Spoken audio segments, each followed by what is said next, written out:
Greetings, loved ones. Today we're going to talk about how you can recognize unsafe people and the 3 types of people who can become trouble for you. To help get these messages out, please subscribe to our channel, follow us on Facebook, Instagram, and Twitter, hit the like button, and please share these messages with others because you never know, just by doing so you could save a life. Safe means that we feel protected from danger, that we feel cared for and not likely to be harmed. People who are safe, they're not out to hurt us physically or emotionally, and these are the types of people you want to have in your life, especially if you have experienced their counterparts, unsafe people. In the book Safe People, authors and therapists Dr. Henry Cloud and Dr. John Townsend describe safe people as individuals who truly make us better people by their presence in our lives. I really like that. The authors say that we often tend to notice the outside of a person first, which makes sense.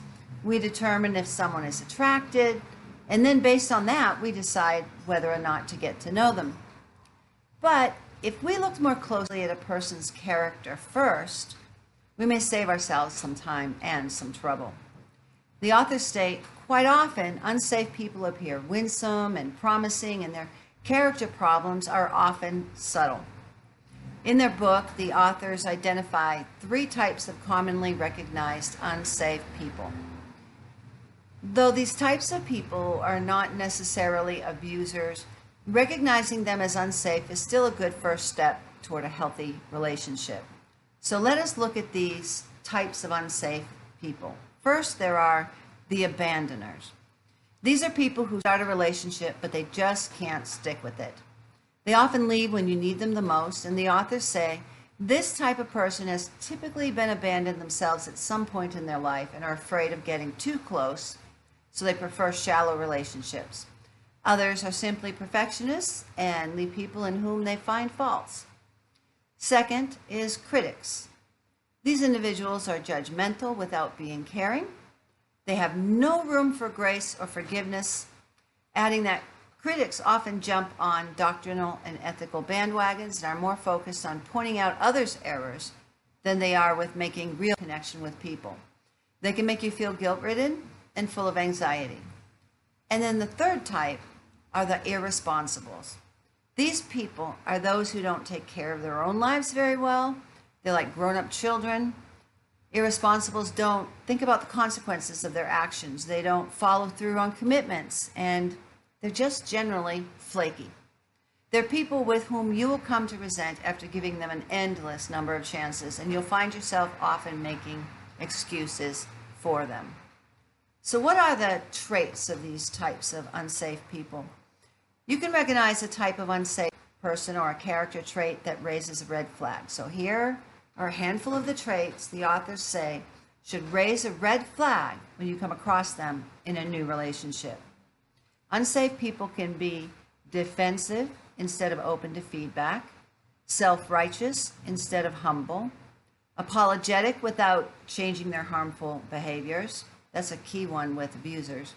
They avoid working on any problems they have instead of dealing with them.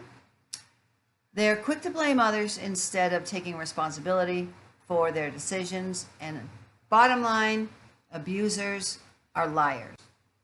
The authors warn us to look at these traits in terms of degree. Everyone lies at some time, but not everyone is a pathological liar. So what is the best thing to do when a red flag appears? Take that relationship very slow or leave it.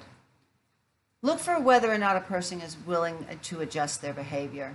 If they resist, proceed with caution.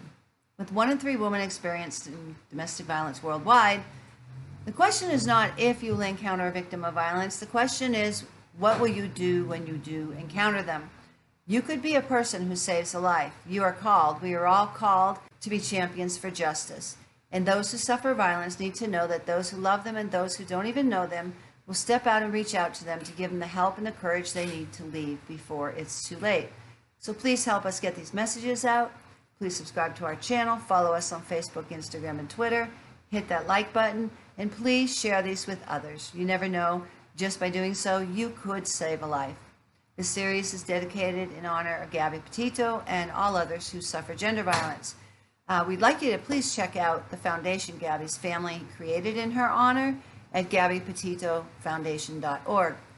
If you're a victim of violence, I want you to listen to me right now. You are valued, you are loved, you are intelligent, and you are beautiful. God does not want you to suffer violence. He wants you to live free from violence in peace and tranquility. There is a way out. It is not your fault. Abuse is not love. If you're a victim of violence, reach out to somebody. If you're in a dangerous situation, call 911 for help. Tomorrow, we're going to talk about how abuse cannot be blamed on mental illness. Until then, God bless you.